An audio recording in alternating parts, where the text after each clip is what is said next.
everyone, welcome to Kelly's Creative Dream Studios, and today we are talking about organization part 2 and how I store my paper pads.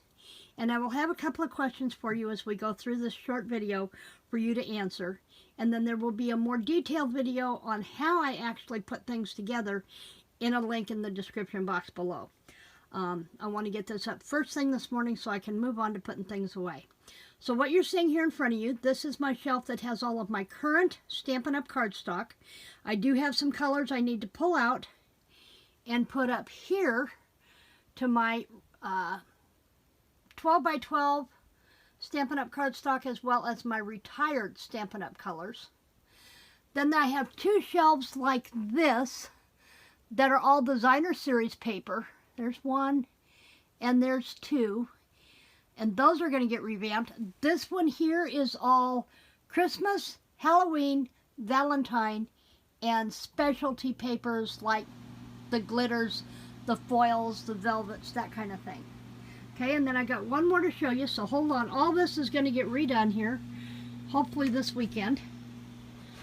But then down on the very bottom is all paper pads. I think I counted 56 of them, as well as single sheets that I have purchased over the years, filed by color, alphanumeric, calendar year, and themes.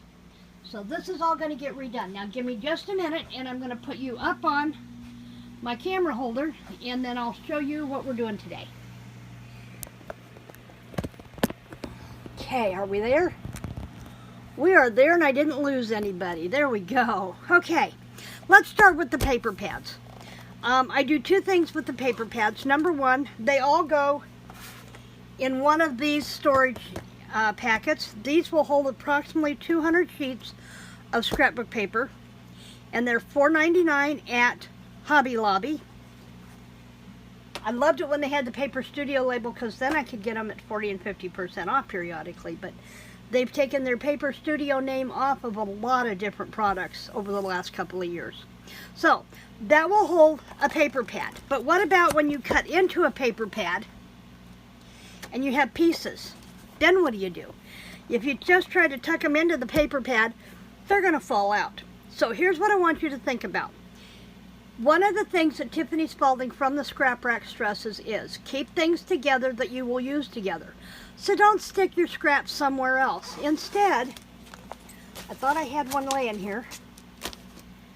I guess, there it is. It was so clear I couldn't see it. Use a page protector, an 8.5 by 11 page protector, to put all your scraps in. And if you have smaller scraps that you want to keep, let me get into this one really quick.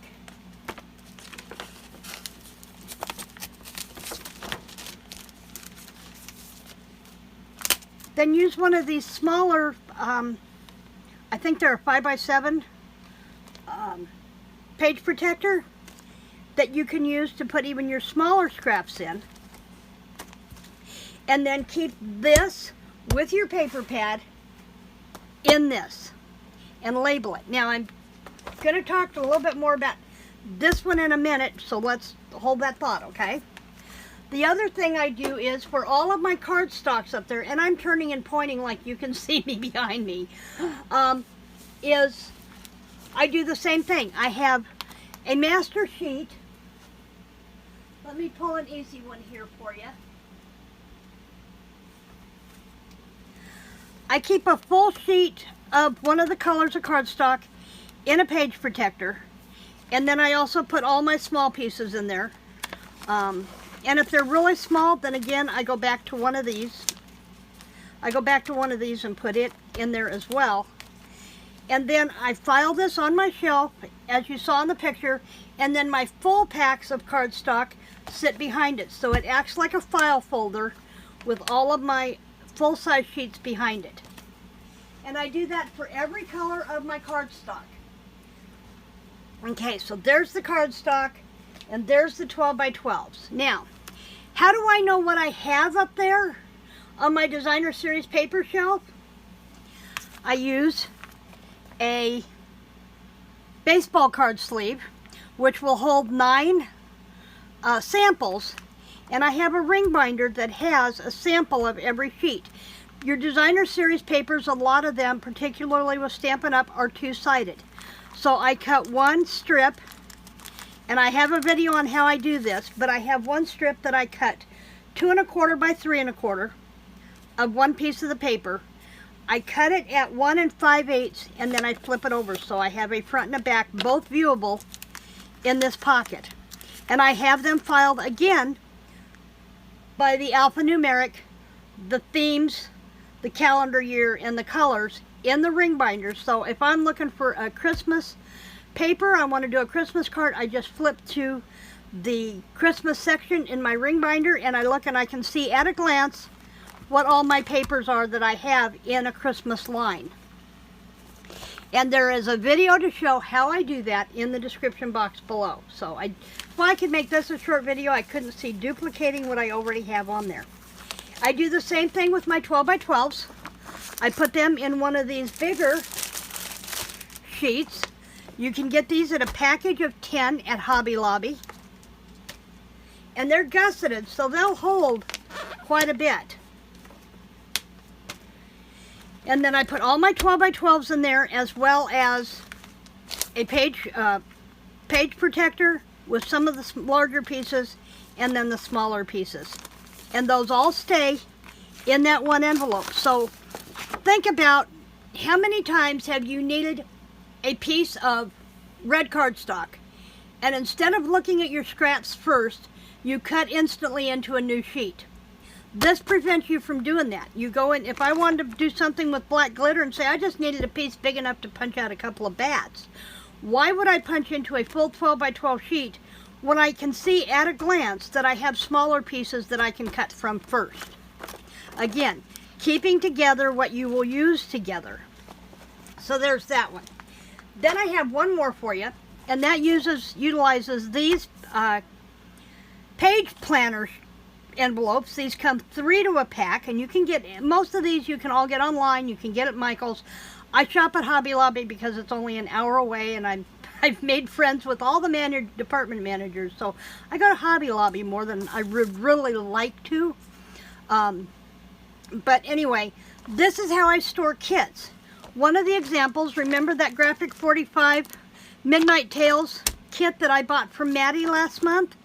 This lets me put all of the 12 by 12 sheets in the back, as well as the larger sheets of the stickers. And I can put the 8 by 8 in there and keep all my papers together. I have pockets on the front for all of my journaling cards and all of my embellishment pieces, all in one envelope. And I'm going to do that with all of my Stamperia kits. I've got one shelf up here that has paper crafting and scrapbooking, or paper crafting and card making magazines.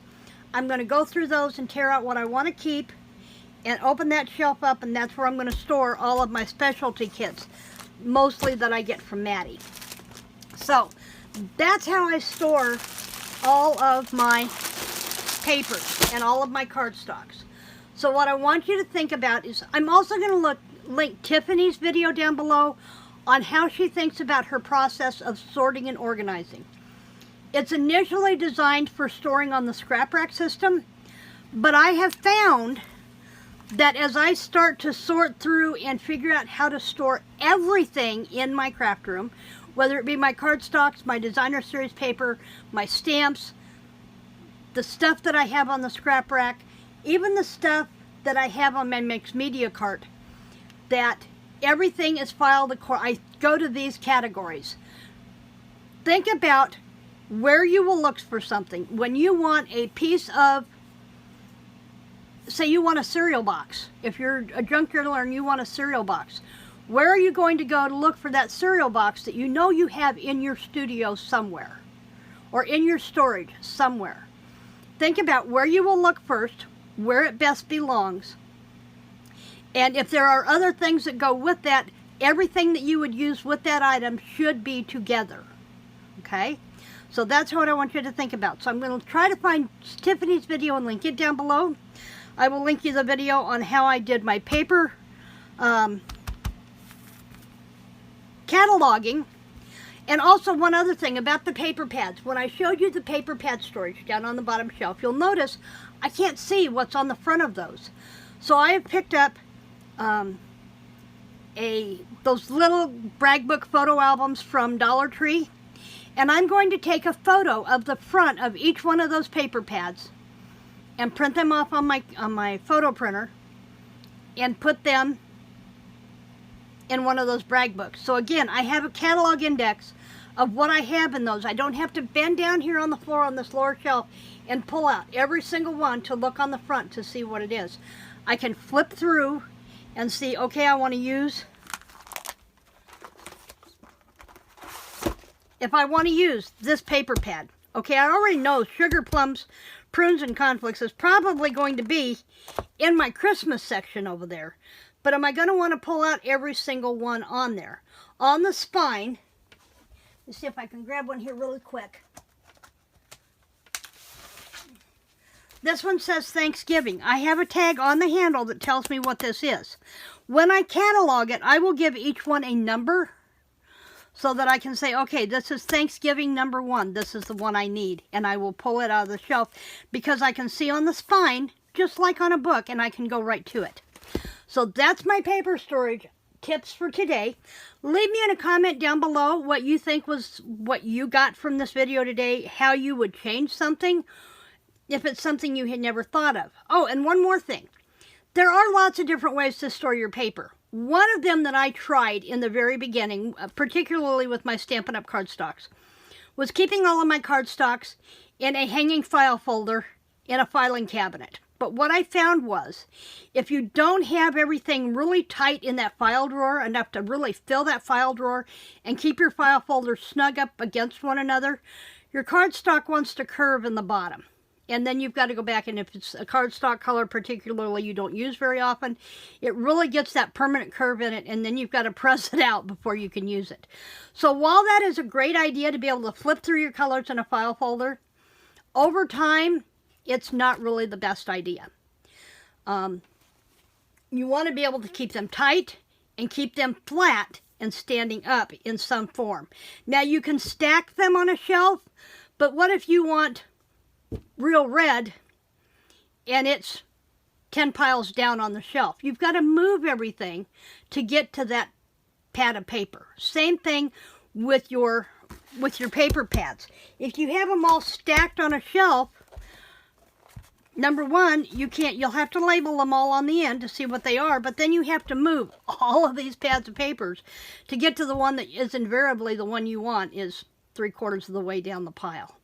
This way you don't have to move everything to get to the one paper pad you need. Okay, I'm out of here. I am working on finishing this cubby kit today. So, I mentioned in my haul video, I didn't think there were going to be videos this week, but I am pre-scheduling my reindeer club for the 24th. Smash that small paper pad for the 25th. And so those will be up and ready to go, so I don't have to worry about videos while I'm visiting with my in-laws. So thanks for joining me in the studio today. Remember to like, share, subscribe, and check out those channels that I'm going to list down below for some great tips. Have a great weekend. Creative blessings.